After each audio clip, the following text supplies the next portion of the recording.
Hello friends, welcome to my YouTube channel. ಇವತ್ತಿನ ವಿಡಿಯೋದಲ್ಲಿ ನಾನು ದೀಪಾವಳಿ ಹಬ್ಬದ ಸ್ಪೆಷಲ್ ಆಗಿ ಕಜ್ಜಾಯನ ನಾವು ಮನೆಯಲ್ಲೇ ಈಸಿಯಾಗಿ ಯಾವ ರೀತಿ ಮಾಡ್ಕೋಬೋದು ಅಂತ ತಿಳಿಸ್ಕೊಡ್ತಾ ಇದ್ದೀನಿ. ಈ ಕಜ್ಜಾಯ ರೆಸಿಪಿ ಮಾಡೋದು ತುಂಬಾ ಈಸಿ.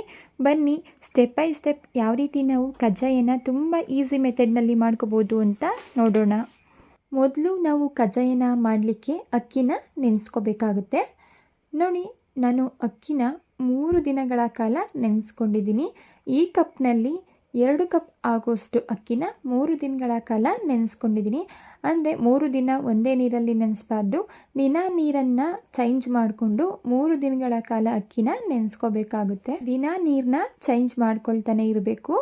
ಈ ರೀತಿ 3 ದಿನಗಳ ಕಾಲ ಅಕ್ಕಿನ ನೆನೆಸೋದ್ರಿಂದ ಕಜ್ಜಾಯ ಎಣ್ಣೆನ ಜಾಸ್ತಿ ಹೀರ್ಕೊಳ್ಳೋದಿಲ್ಲ, ಹಾಗೆ ಕಜ್ಜಾಯ ಕೂಡ ತುಂಬ ಚೆನ್ನಾಗಿ ಬರುತ್ತೆ. ಈಗ ನಾನಿಲ್ಲಿ 3 ದಿನಗಳ ಕಾಲ ನೆನೆಸಿಟ್ಕೊಂಡಿರುವಂತಹ ಅಕ್ಕಿನ ಈ ರೀತಿ ಒಂದು ಹೋಲಿರುವಂತಹ ಪಾತ್ರೆಯಲ್ಲಿ ಸೇರಿಸಿ ಇದನ್ನು ಕಂಪ್ಲೀಟಾಗಿ ಒಂದು 10 ನಿಮಿಷ ಇದರಲ್ಲಿರುವಂತಹ ನೀರೆಲ್ಲ ಹೋಗಲಿಕ್ಕೆ ಬಿಟ್ಟಿದ್ದೀನಿ. ಈಗ 10 ನಿಮಿಷ ಆಗಿದೆ, ಇದರಲ್ಲಿರುವಂತಹ ನೀರೆಲ್ಲ ಸೋರಿದೆ.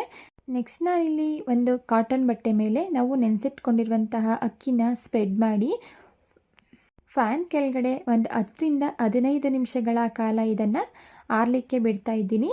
ಫ್ಯಾನ್ ಗಾಳಿನಲ್ಲಿ ಒಂದು 10ರಿಂದ 15 ನಿಮಿಷ ನೆನೆಸ್ಕೊಂಡ್ರೆ ಸಾಕು.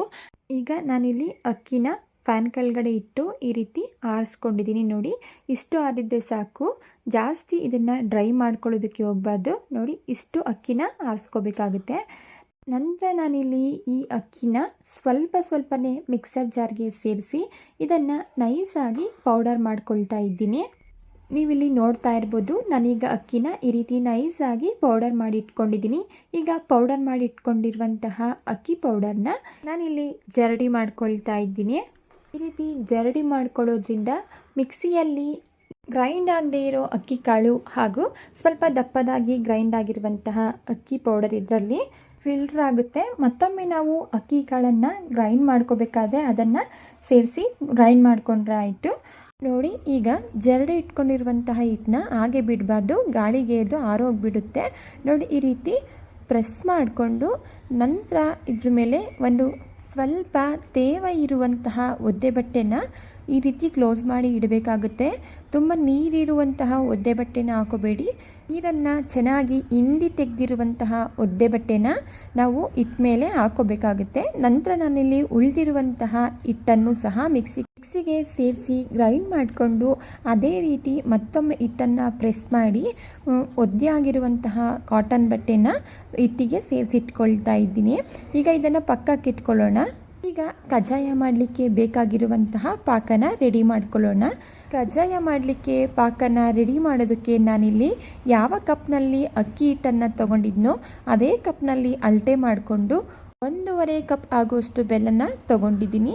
ನೀವು ಬೆಲ್ಲನ ನಿಮ್ಮ ರುಚಿಗೆ ತಕ್ಕಂತೆ ಸ್ವಲ್ಪ ಹೆಚ್ಚು ಕಮ್ಮಿ ಮಾಡ್ಕೋಬೋದು. 1 ಕಪ್ನಷ್ಟು ಸಹ ಬೆಲ್ಲನ ನೀವು ತಗೊಂಡು ಕಜ್ಜಾಯನ ರೆಡಿ ಮಾಡ್ಕೋಬೋದು. ನಂತರ ಇದಕ್ಕೆ ಅರ್ಧ ಕಪ್ನಷ್ಟು ನೀರನ್ನು ಸೇರಿಸಿ ಕಂಪ್ಲೀಟಾಗಿ ಬೆಲ್ಲ ಕರಗಿ ಪಾಕ ಬರೋವರೆಗೂ ಇದನ್ನು ಮೀಡಿಯಮ್ ಫ್ಲೇಮಲ್ಲಿಟ್ಟು ಕುದಿಸ್ಕೋಬೇಕಾಗುತ್ತೆ. ಒಂದು 7ರಿಂದ 8 ನಿಮಿಷಗಳ ಕಾಲ ಮೀಡಿಯಮ್ ಫ್ಲೇಮಲ್ಲಿ ಇದನ್ನು ಕುದಿಸ್ಕೋಬೇಕಾಗುತ್ತೆ.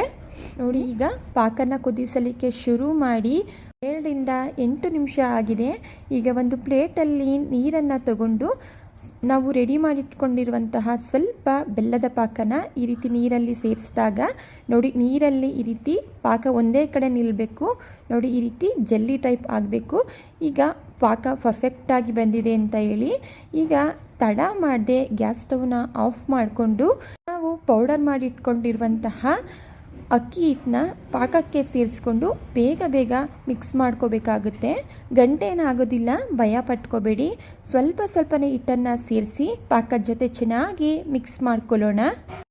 ಪಾಕ ಬಂದಿದೆ ಅಂತ ಗೊತ್ತಾಗಿದ ತಕ್ಷಣ ಇಮಿಡಿಯೇಟಾಗಿ ಗ್ಯಾಸ್ ಸ್ಟವ್ನ ಆಫ್ ಮಾಡ್ಕೊಳ್ಳಿ. ಇಲ್ಲಾಂದರೆ ನಾವು ಗ್ಯಾಸ್ ಸ್ಟವ್ನ ಆನಲ್ಲಿಟ್ಟು ಹಿಟ್ಟನ್ನು ಮಿಕ್ಸ್ ಮಾಡ್ಕೊಳ್ಳೋಕೆ ಹೋದರೆ ಪಾಕ ಬೆಂದು ಗಟ್ಟಿಯಾಗಿ ಕಜ್ಜಾಯ ಸಾಫ್ಟಾಗಿ ಬರಲ್ಲ, ಕಜ್ಜಾಯ ಗಟ್ಟಿಯಾಗಿಬಿಡುತ್ತೆ. ಅದರಿಂದ ಗ್ಯಾಸ್ ಸ್ಟವ್ನ ಆಫ್ ಮಾಡಿಕೊಂಡು ಹಿಟ್ಟನ್ನು ಸೇರಿಸ್ಕೋಬೇಕಾಗುತ್ತೆ. ನೋಡಿ, ನೀವೇನಾದರೂ ಇವತ್ತು ಕಜ್ಜಾಯದ ಪಾಕನ ತೆಗೆದು ನಾಳೆ ಕಜ್ಜಾಯನ ಮಾಡ್ತೀನಿ ಅಂತ ಅಂದರೆ ನೋಡಿ, ಈ ಕನ್ಸಿಸ್ಟೆನ್ಸಿಲಿ ನೀವು ಕಜ್ಜಾಯದ ಪಾಕನ ರೆಡಿ ಮಾಡ್ಕೋಬೇಕಾಗುತ್ತೆ. ನೋಡಿ, 2 ಸೌಟಷ್ಟು ಹಿಟ್ಟು ಉಳಿದ್ರೂ ಪರವಾಗಿಲ್ಲ, ಈ ಕನ್ಸಿಸ್ಟೆನ್ಸಿಲಿ ನೀವು ರೆಡಿ ಮಾಡ್ಕೋಬೇಕಾಗುತ್ತೆ. ನಾಳೆ ಕಜ್ಜಾಯನ ಮಾಡಲಿಕ್ಕೆ ಇದು ಹಿಟ್ಟು ಪರ್ಫೆಕ್ಟಾಗಿ ರೆಡಿ ಆಗುತ್ತೆ. ಕನ್ಸಿಸ್ಟೆನ್ಸಿ ಕೂಡ ನಾಳೆ ಅಷ್ಟರಲ್ಲಿ ಇದು ಗಟ್ಟಿಯಾಗುತ್ತೆ. ನಾನಿಲ್ಲಿ ಈಗಲೇ ಇನ್ಸ್ಟೆಂಟಾಗಿ ಕಜ್ಜಾಯನ ಮಾಡ್ತಿರೋದ್ರಿಂದ ಎಲ್ಲ ಹಿಟ್ಟನ್ನು ಸಹ ಸೇರಿಸಿ ಮಿಕ್ಸ್ ಮಾಡ್ಕೊಳ್ತಾ ಇದ್ದೀನಿ. ಕಜ್ಜಾಯ ಮಾಡಲಿಕ್ಕೆ ಕಜ್ಜಾಯದ ಪಾಕ ಈ ಕನ್ಸಿಸ್ಟೆನ್ಸಿಲಿ ರೆಡಿ ಮಾಡ್ಕೋಬೇಕು. ನೀವಿಲ್ಲಿ ನೋಡ್ತಾ ಇದ್ದೀರಲ್ವಾ, ಈ ಕನ್ಸಿಸ್ಟೆನ್ಸಿಲಿದ್ದರೆ ಇನ್ಸ್ಟೆಂಟಾಗಿ ನಾವು ಕಜ್ಜಾಯನ ಮಾಡ್ಕೋಬೋದು. ನಂತರ ಇದಕ್ಕೆ ನಾನು 2 ಟೇಬಲ್ ಸ್ಪೂನಷ್ಟು ಡ್ರೈ ರೋಸ್ಟ್ ಮಾಡಿರುವಂತಹ ಬಿಳಿ ಎಳ್ಳು, 1 ಟೀ ಸ್ಪೂನ್ ಆಗೋಷ್ಟು ಏಲಕ್ಕಿ ಪೌಡರ್, ಹಾಗೆ 1 ಟೇಬಲ್ ಸ್ಪೂನಷ್ಟು ನಾನಿಲ್ಲಿ ತುಪ್ಪನ ಸೇರಿಸಿ ಮಿಕ್ಸ್ ಮಾಡ್ಕೊಳ್ತಾ ಇದ್ದೀನಿ.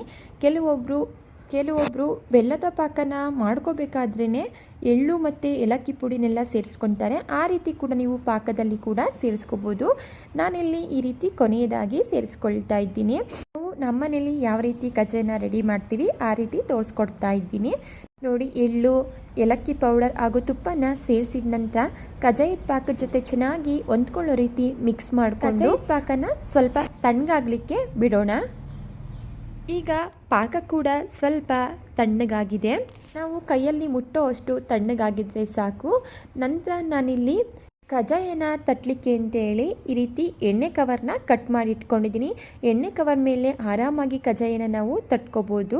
ನೋಡಿ, ನಾವಿಲ್ಲಿ ರೆಡಿ ಮಾಡ್ಕೊಂಡಿರುವಂತಹ ಕಜ್ಜಾಯದ ಪಾಕದಲ್ಲಿ ಸ್ವಲ್ಪ ಪ್ರಮಾಣದ ಹಿಟ್ಟನ್ನು ತಗೊಂಡು ನಮಗೆ ಎಷ್ಟು ತೆಳುವಾಗಿ ಬೇಕು ಅಷ್ಟು ತೆಳುವಾಗಿ ರೌಂಡ್ ಶೇಪಲ್ಲಿ ನಾನಿಲ್ಲಿ ಕಜ್ಜಾಯನ ತಟ್ಕೊಳ್ತಾ ಇದ್ದೀನಿ. ಪಾಕದ ಕನ್ಸಿಸ್ಟೆನ್ಸಿ ಕೂಡ ತುಂಬ ಚೆನ್ನಾಗಿ ಬಂದಿದೆ. ನೋಡಿ, ನೀವಿಲ್ಲಿ ನೋಡ್ತಾ ಇರ್ಬೋದು ನಾನು ಯಾವ ರೀತಿ ಕಜ್ಜಾಯನ ತಟ್ಕೊಳ್ತೀನಿ ಅಂತೇಳಿ. ನಿಮಗೆ ಎಷ್ಟು ಅಗಲವಾಗಿ ಯಾವ ಸೈಜಲ್ಲಿ ಬೇಕು ಆ ರೀತಿ ನೀವು ಕಜ್ಜಾಯನ ತಟ್ಕೋಬೋದು. ನೆಕ್ಸ್ಟ್ ನಾನಿಲ್ಲಿ ಎಣ್ಣೆನ ಬಿಸಿ ಮಾಡಲಿಕ್ಕೆ ಇಟ್ಟಿದ್ದೆ. ಈಗ ಎಣ್ಣೆ ಕೂಡ ಬಿಸಿಯಾಗಿದೆ. ಎಣ್ಣೆನ ಜಾಸ್ತಿ ಹೀಟ್ ಮಾಡ್ಕೋಬಾರ್ದು, ಮೀಡಿಯಮ್ ಫ್ಲೇಮಲ್ಲಿ ಮೀಡಿಯಮ್ ಆಗಿ ಹೀಟ್ ಮಾಡಿಕೊಂಡ್ರೆ ಸಾಕು.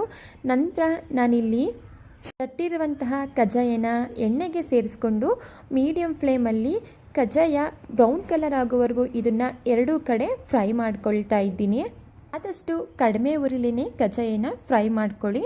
ಈ ರೀತಿ ಮಾಡೋದ್ರಿಂದ ಕಜ್ಜಾಯ ಒಳಗಡೆ ಕೂಡ ಚೆನ್ನಾಗಿ ಬೆಂದ್ಕೊಳ್ಳುತ್ತೆ. ನಾವೇನಾದ್ರು ಹೈ ಫ್ಲೇಮಲ್ಲಿ ಇಟ್ಟು ಬೇಯಿಸೋದಕ್ಕೆ ಹೋದರೆ ಮೇಲೆ ಮಾತ್ರ ಕಜ್ಜಾಯ ಬೆಂದಿರುತ್ತೆ, ಒಳಗಡೆ ಹಾಗೆ ಹಸಿ ಹಸಿಯಾಗಿರುತ್ತೆ. ಅದರಿಂದ ಆದಷ್ಟು ಕಡಿಮೆ ಉಡಿನಲ್ಲಿ ಇಟ್ಟು ಕಜ್ಜಾಯನ ಬೇಯಿಸ್ಕೋಬೇಕಾಗುತ್ತೆ. ನೋಡಿ, ನೀವಿಲ್ಲಿ ನೋಡ್ತಾ ಇರ್ಬೋದು, ಈಗ ಈ ಕಜ್ಜಾಯ ಬೆಂದಿದೆ. ಕಜ್ಜಾಯ ಬೆಂದಿದೆ ಅಂತ ಹೇಗೆ ಗೊತ್ತಾಗುತ್ತೆ ಅಂತ ಹೇಳಿದ್ರೆ ಕಜ್ಜಾಯದಲ್ಲಿ ಬಬಲ್ಸ್ ಬರೋದು ಕಮ್ಮಿ ಆಗುತ್ತೆ, ಆಗ ಕಜ್ಜಾಯ ಪರ್ಫೆಕ್ಟಾಗಿ ಬೆಂದಿದೆ ಅಂತ ಹೇಳಿ ಅರ್ಥ. ನೋಡಿ, ಈಗ ಈ ಕಜ್ಜಾಯ ಬೆಂದಿದೆ. ಇದನ್ನು ಎಣ್ಣೆಯಿಂದ ಈ ರೀತಿ ತೆಗೆದು ಸ್ವಲ್ಪ ಇದನ್ನು ಪ್ರೆಸ್ ಮಾಡಿ ಈಗ ಒಂದು ಬೌಲ್ಗೆ ಸೇರಿಸ್ಕೊಳ್ತಾ ಇದ್ದೀನಿ. ಈ ರೀತಿ ಕಜ್ಜಾಯದೊಳಗಡೆ ಎಣ್ಣೆ ಎಲ್ಲ ಫಿಲ್ ಆಗಿರುತ್ತೆ, ಅದನ್ನು ಈ ರೀತಿ ಪ್ರೆಸ್ ಮಾಡ್ಕೋಬೇಕಾಗುತ್ತೆ. ಓಕೆ ಫ್ರೆಂಡ್ಸ್, ನೋಡಿದಲ್ವಾ ಎಷ್ಟು ಈಸಿಯಾಗಿ ಸಿಂಪಲ್ಲಾಗಿ ಕಜ್ಜಾಯನ ರೆಡಿ ಮಾಡ್ಕೋಬೋದು ಅಂತ ಹೇಳಿ. ಯಾರು ಬೇಕಾದರೂ ಕೂಡ ಕಜ್ಜಾಯನ ರೆಡಿ ಮಾಡ್ಬೋದು. ಕಜ್ಜಾಯ ಮಾಡೋದು ದೊಡ್ಡ ಕೆಲಸನೇ ಅಲ್ಲ. ಇವತ್ತಿನ ಕಜ್ಜಾಯ ರೆಸಿಪಿ ನಿಮಗೆ ಇಷ್ಟ ಆಗಿದೆ ಅಂತ ಭಾವಿಸ್ತಾ ಇದ್ದೀನಿ. ಇಷ್ಟ ಆಗಿದ್ದರೆ ರೆಸಿಪಿಗೆ ಒಂದು ಲೈಕ್ ಮಾಡಿ. ಇದೇ ರೀತಿ ಸಿಂಪಲ್ ಹಾಗೂ ಟೇಸ್ಟಿ ರೆಸಿಪಿಗಳಿಗಾಗಿ ದಯವಿಟ್ಟು ಚಾನಲ್ನ ಸಬ್ಸ್ಕ್ರೈಬ್ ಮಾಡ್ಕೊಂಡು ನೋಡಿ.